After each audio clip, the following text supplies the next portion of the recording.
welcome to the Human Flourishing Project. I'm your host, Alex Epstein. The title of this week's episode is The Value of a Clear Operating Standard. The value of a clear operating standard. And to introduce this topic, I want to tell you a story that happened this weekend that I found very inspiring, that there's a risk that you will find completely boring because it has to do with Brazilian Jiu-Jitsu, which is a very intense hobby of mine, but of no interest to most of you. But I'm going to try to explain it in a way that will make it interesting to you and that will make clear why I found it inspiring and why this issue of a clear operating standard is so central. So this weekend was something called the Abu Dhabi Combat Club Submission Fighting Championships. And so this is basically a tournament that's held every 2 years where it's the best people at a certain kind of martial art. And I call it Brazilian Jiu-Jitsu, but you can think of it as grappling. So these are people who are fighting not by punching and kicking, but by grabbing onto each other. So you might be familiar with wrestling or judo or jiu-jitsu. And so this tournament is very prestigious, and it's people, the best grapplers from around the world are competing with one another, and it's called submission fighting. And so the best thing that you can possibly do, and this is the key, the best thing you can possibly do in these competitions is you submit somebody, which means you make them quit in some way. It's known as tapping out. They usually tap your body with their hand, or they yell out or something to say, in effect, uncle, as people, I think, in my parents' generation used to say when they give up. And so the reason for that, and the reason why this is kind of interesting in terms of martial arts and self-defense, is that in real life, if you can defend yourself in a way that you can get another person to completely quit, that's a very, very effective skill. So what these people are really showcasing is who can be the best at this skill. So point one that's key, just in terms of understanding this, is that the best thing that you can do in this tournament is you can make someone quit. You can make them submit. Point number two, though, is that that's not usually the way that these matches end. It's very hard to submit somebody, and these people are very high level, and people don't like getting submitted, so they spend a lot of time and effort to avoid getting submitted. And so what there is, if you can't submit somebody, is a points system. So you can't. So for instance, a way of submitting somebody is you strangle them, and so you wrap your arms around their neck in a certain way, and you control their body in a certain way, and then they have to give up. Otherwise, they would fall asleep. And it's actually quite a humane way of fighting, because as long as they quit and as long as you let go, which is what almost always happens, then nobody gets injured. But because it's really hard to submit people, often matches are won by points, and that just means that you get in a position that's considered better, but you don't actually submit somebody. So one thing might be, basically, if you can somehow climb on somebody else's back or be behind somebody, you are rewarded for that. And it makes a lot of sense, because in a real fight, if you can get behind somebody, they have very little means of defending themselves. So what was really impressive at this tournament is that there was one person, and then, but who had teammates too, who shared a particular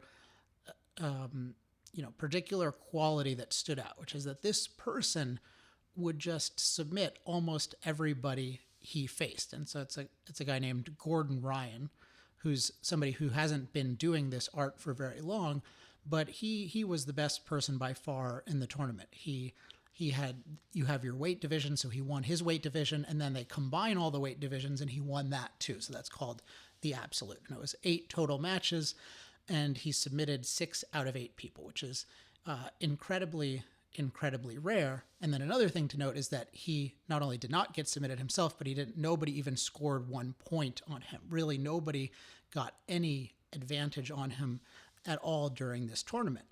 And then with most of the other people participating, they're amazing athletes, but they are submitting people quite rarely. And they're winning by very, very small margins, and people are making mistakes on both sides. And people are squeaking out with a victory. And again, it's amazing. I mean, these are amazing athletes, but there was this one person who stood out. But another thing was there were other people who were somewhat like him. There were other athletes who a relatively high percentage of the time would win by this method of submission, which is both the most inspiring and most exciting way to win. And what's notable about almost all of the athletes who fought this way is that they all share the same coach. And the coach, I've mentioned him on a previous episode, which is the episode on the search for superior systems. And his name is John Danaher. And one interesting thing about him is that by background, he is a philosopher. And some decades ago, he fell in love with the art of Brazilian Jiu-Jitsu and more broadly grappling, and decided to dedicate his life to understanding that and teaching that, and has become known for teaching it to, in particular, high-level competitors in both grappling and also what's called mixed martial arts, or MMA, or you might know it as UFC, because it takes place at the highest level in the Ultimate Fighting Championships.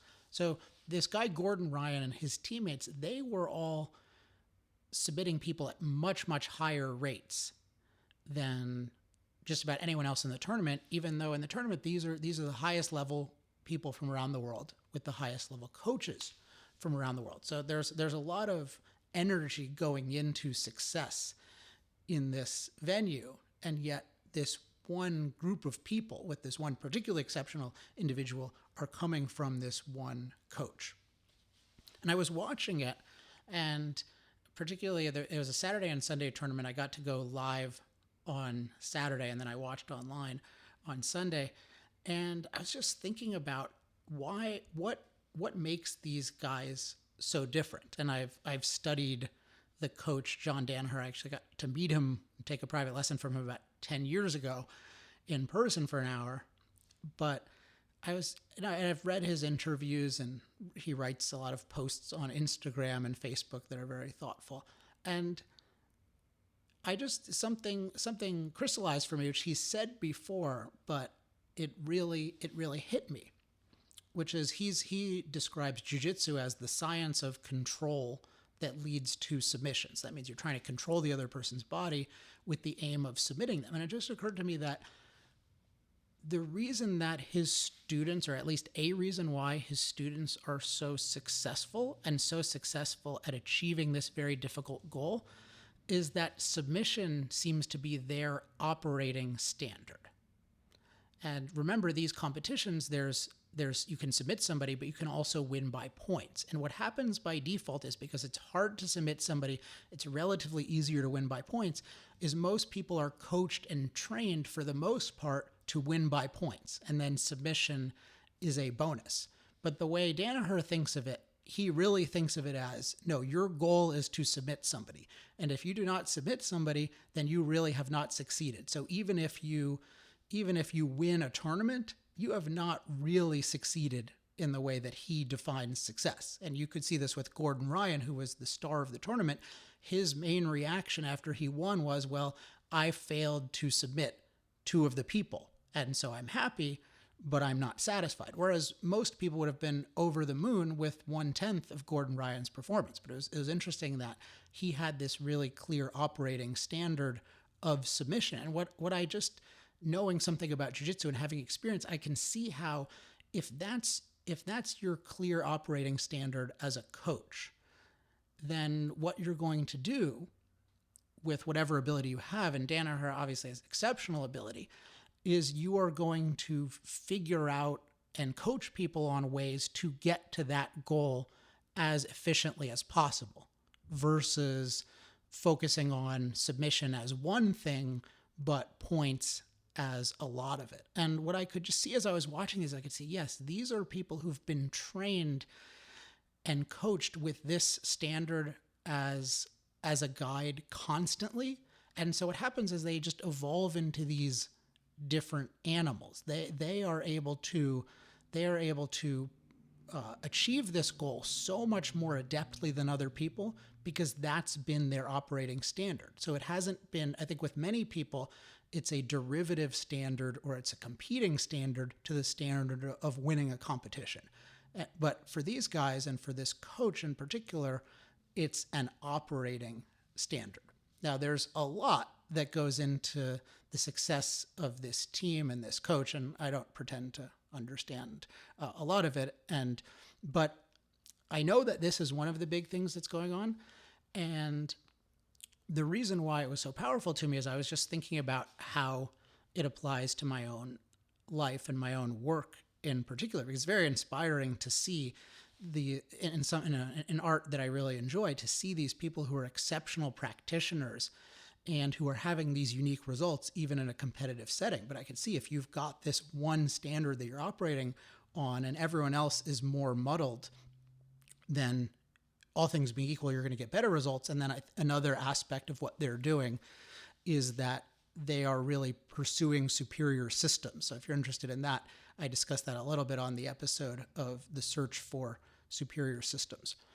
And in particular, I was trying to apply this idea of a clear operating standard to my own work on a book. I had written my first major book, The Moral Case for Fossil Fuels, about 5 years ago, and I've been working on a revision.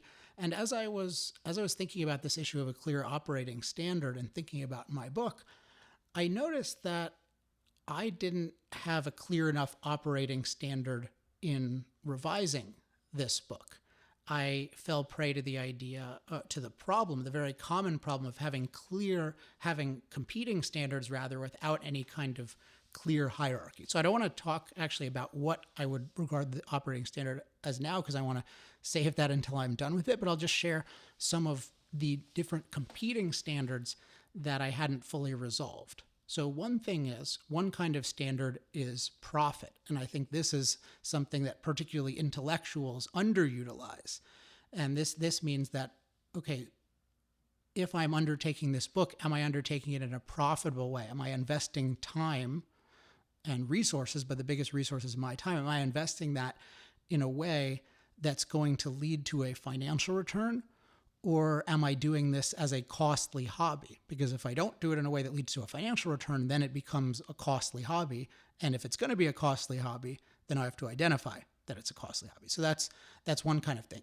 Where does profit fit in to my operating standard or my hierarchy of standards? Another consideration is creative enjoyment. So I really like thinking about the issues related to fossil fuels. There's all sorts of interesting economic and scientific and political issues that all fit together that I think most people are thinking about in a very wrong way, and those are very fun to think about. But there's a question, where does this fit in? Is that my goal? Is the goal of the book to just allow me to do creative thinking, or is that derivative from the perspective of the book? That's going to shape a lot of things. And one thing I'll clue you in on is that I think for me, one thing that has made me take longer on the book is that I wasn't clear enough about this issue, and that sometimes I would be self-indulgent, saying, well, I want to spend a week thinking about this issue that's really interesting to me. Well, but is it crucial to the purpose of the book? Well, that purpose has to be really defined. Otherwise, things get out of control. Because if I'm just doing whatever I find really interesting in a sort of hobby and personal way, well, then that can definitely compromise profitability. So far, some considerations can be profit, creative enjoyment. Another one is influence. Where in terms of my standards and purposes does influence fit in? Do I want to influence the next election? What kind of people do I want to influence? That's going to influence a lot about how the book takes shape. Another one that's definitely part of the picture, but the key is how do all these things fit together, is the desire to clarify issues for other people. Not just I want to influence them to act in a certain way, but I find it very, very satisfying to help people think more clearly about issues, particularly crucial, complex, controversial issues like what to do about fossil fuels. Related to that, and somewhat related to the creative thing, but not exactly the same thing, as clarifying this issue for myself. There are certain aspects of the fossil fuel issue that I still wanted to be clearer on. And so how much of that is relevant? And there are a number of other issues, but 5 should be enough, where I think you can imagine that if there's not a clear hierarchy of standards and there's not one clear operating standard that is really at the center of things, then it's easy for things to sprawl out of control. And for the result then not to be as impressive, because at least as impressive in a given amount of time, because effort is being spread in so many different ways. So a question I'm going to be asking myself in the next several weeks, and I'd invite you to ask the same, is what is your operating standard? And you might start off with your career life, your creative life, but also think about other areas and think about, is there one thing I can identify as this is the standard, and then everything else can be optimized for that? Because if you can find something and define a standard in a way that really has that role, it just allows incredible focus and incredible achievement. And when that's not done, then it can just lead to sprawling and non-achievement and frustration. And this can be true in one's creative life, but it can also be true in different aspects of personal life. So that is today's show. I hope that the Jiu-Jitsu example was clear enough where you could get the idea of a clear operating standard, even though many of you will have no interest in Jiu-Jitsu. Although if you think you might be interested in Jiu-Jitsu, you should check it out, because it is a really fascinating activity in terms of, I don't know of any other activity where you get a combination of physical immersion and just involving one's physical body, but also having an unlimited number of interesting kinds of problems to solve. But whatever your activity, I think if you look at different people, the issue of an operating standard will be powerful. Actually, let me give one more example, because I thought of this in connection with the Danaher example, and this is going to be probably a clearer example for most people, although I don't know all the details. But it's the basic outline is, there was, I think it was some British rowing team. I think it was an Olympic rowing team, but the basic idea, it was a rowing team, and what they did is they, for some period of time before the Olympics or before some major competition, they would ask one question to decide everything that they did in their lives. And that question was, will it make the boat go faster? Will it make the boat go faster? So anything they were thinking of in terms of, do I go out tonight? What do I eat? Do we have this person on the team? I don't know all the considerations involved in rowing at all, but this was something where I know it was very broad. It was a question with very broad-ranging implications. That is, they would optimize everything toward that purpose. Now, it's not going to be the case that everyone wants to have only one purpose like that and is preparing for an Olympics, but it does show the power of that kind of focus, of just having this one operating standard, and then everything gets evaluated and acted upon by that standard. And so insofar as a certain kind of result is really important to us, that kind of, will it make the boat go faster, is very instructive. And actually, I've been thinking in terms of, because I have a book deadline later this year, will it make the book go faster? And that has been a fascinating operating standard to use, because I think, okay, yeah, do I do it? And it has two main kinds of effects, at least. So one is that it leads to new creativity. I think of new things that I can do to make the book go faster, including, well, here's how my team can help with this and this and this to make this part of the book go faster. But another thing is it excludes certain things. So if I think, hey, I really want to research this person, he has this interesting argument about climate, and then I ask, okay, will that make the book go faster? Do I really need that for the book? And it depends on the purpose of the book, but often it's no. That would be interesting. Maybe that's a hobby. Maybe you can do that some other time. But insofar as you want to make the book achieve its goals on a short timetable, you got to ask, will it make the book go faster? And so, will it make the boat go faster? That's a good model for, if we really want to achieve something, then define the core of the achievement in terms of an operating standard, and then apply that standard as consistently as possible. The more consistently we apply it, the more we can get that result. So that is today's show. I would also just say, not that they will listen to this, but congratulations to John Danaher and to Gordon Ryan. It was a really amazing performance in my own view, is the best performance ever in that tournament, and that's my favorite tournament. I've watched some great performances. There was a guy named Roger Gracie in 2005 that I got to see live, and he won all 8 of his matches by submission. But one of them, the guy quit. So the guy got overtired. But even that, as amazing as that was, I don't think that was as dominant a performance, in the sense that this guy, Gordon Ryan, nobody did anything against him. Whereas when Roger Gracie was fighting, people he got into some really sticky situations, or at least one really sticky situation. And it was just impressive how these guys have such a system where they have this standard, and then just every little thing is optimized. And someone said afterward that Gordon Ryan he considers it a failure if one person gets one move on him, like one step to submission, he considers unacceptable. So it's just really inspiring to see people who just have a really clear purpose and then are just pursuing it with such a systematic approach, and then actually making it work in reality with all of the effort and hard work and courage that it takes to do that. But for the rest of you, will it make the boat go faster is probably a good way of retaining today's point about an operating standard. Okay, next episode, we will probably be discussing the book Flow again. We've done 2 episodes on that. There's still a lot more to talk about, so I will be back in 2 weeks, most likely on that topic. In the meantime, if you want to get notifications about this podcast, go to humanflourishingproject.com and sign up.